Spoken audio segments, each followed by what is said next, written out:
Every Thursday, we open the files, not on the killers, not on the victims, but on the ones who told it all. The scared, the slick, the straight up sloppy. From cold cases to courtroom confessions, if they snitched, we're spilling it.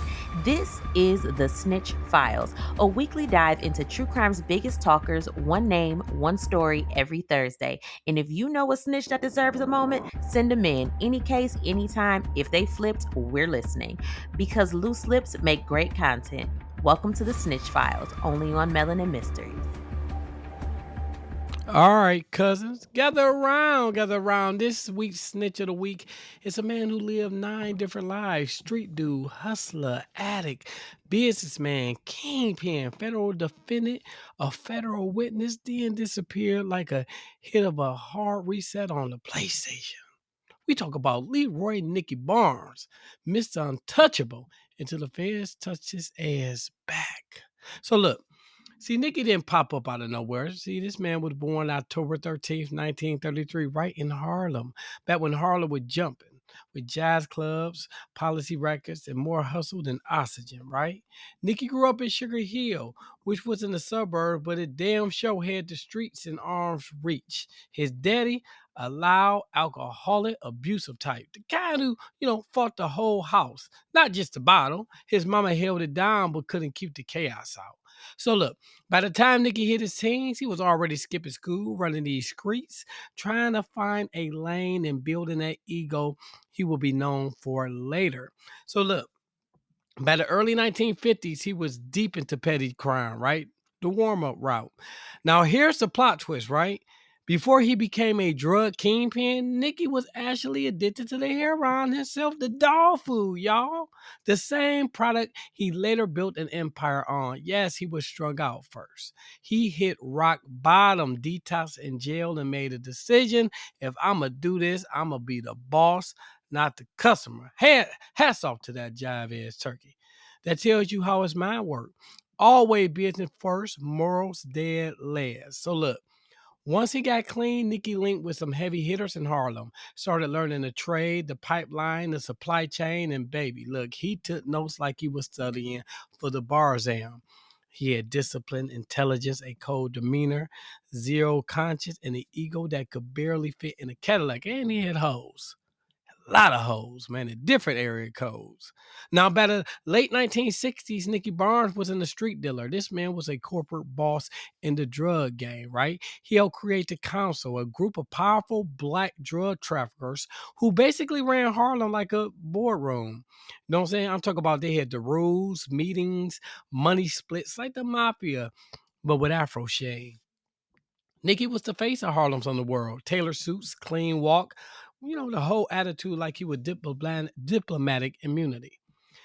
So here's where the ego really got out of hand. He kept beating cases. He kept skating around indictments, kept making money like the feds were blind. And then the New York Times Magazine put him on the cover in 1977, calling him Mr. Untouchable.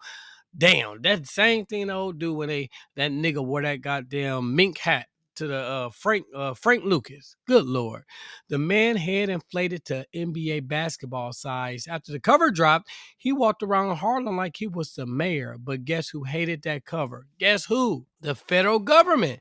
They said, "Oh, you untouchable." Bet, bet, bet. So look, 1978, the feds came through like the Avengers Assemble. Barnes got hit with a life sentence with no parole for conspiracy and drug trafficking. Went from mink coats and penthouses to federal khakis real quick. And I'm Bob Barker's. For the people that's in the joint, you know what I'm talking about.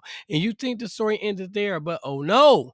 This is where snitching begins. See, while Nicky sitting in prison, he finds out his boy, Guy Fisher, man, he made rich, was sleeping with Nicky's mistress. You can't sleep with somebody else's hoes.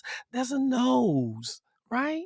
Now listen, Nicky wasn't loyal to women, but he was loyal to the rules. And the council had one big rule: no messing with another man's wife or his girlfriend, his side chick, or just a chick that he get a little, cut from every now and then. And Guy broke that rule. So Nicky broke the whole damn council.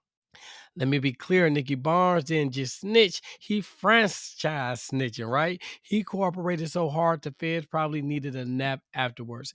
This brother told the council, the supplies, the runners, the girlfriends, the side chick, the hoes, the area codes, the accountants, the people who owe him 20 back in 1972, his teacher when she took nonsense some candy from him to give it back, the doctor who smacked him on his ass, his own wife, anyone who ever looked at him funny in a hallway, that brother was snitching. He dropped names like he would read in the church program. Snitched so thoroughly the FBI said, hey, hold on, dog. We were not expecting all that. You're doing too much. And when the FBI tell you that you're doing too much, my nigga, you are doing too much. His cooperation took down half a Harlem drug pipeline, including Guy Fisher, his old crew, multiple distributors, and folks who thought they'd never see a federal courtroom. This was not just snitching.